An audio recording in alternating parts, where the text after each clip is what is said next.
بہرحال قصہ مختصر، اگر گزشتہ 3 انتخابات شاندار طریقے سے جیتنے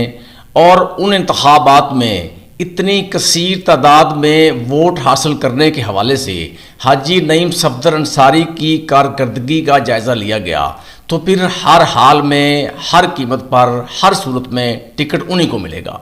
یہ ایسا ممکن ہی نہیں، یہ سوال ہی پیدا نہیں ہوتا کہ کسی اور امیدوار کو ٹکٹ جاری کر دیا جائے۔ لیکن اگر ان کی گزشتہ 5 سال کی ناقص ترین کارکردگی کو سامنے رکھا گیا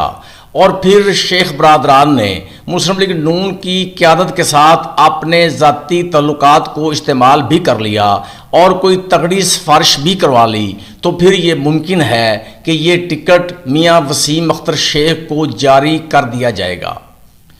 اور اگر میاں وسیم اختر شیخ کو ٹکٹ نہ بھی ملے تو اس سے کم یہ فرق ضرور پڑ سکتا ہے کہ ممکن ہے کہ حاجی نعیم صفدر انصاری کا اس مرتبہ سیاسی قبلہ درست ہو جائے اور وہ صرف اور صرف شعر پر انحصار کرنے کی بجائے عوام الناس کے ساتھ رابطہ کرنے اور ان کے ساتھ میل جول کی ضرورت محسوس کر لیں۔ اور اس کے ساتھ ہی محمد افضل ناصر بھٹی کو میری جنگ نیوز سے اجازت دیجیے۔ اللہ حافظ۔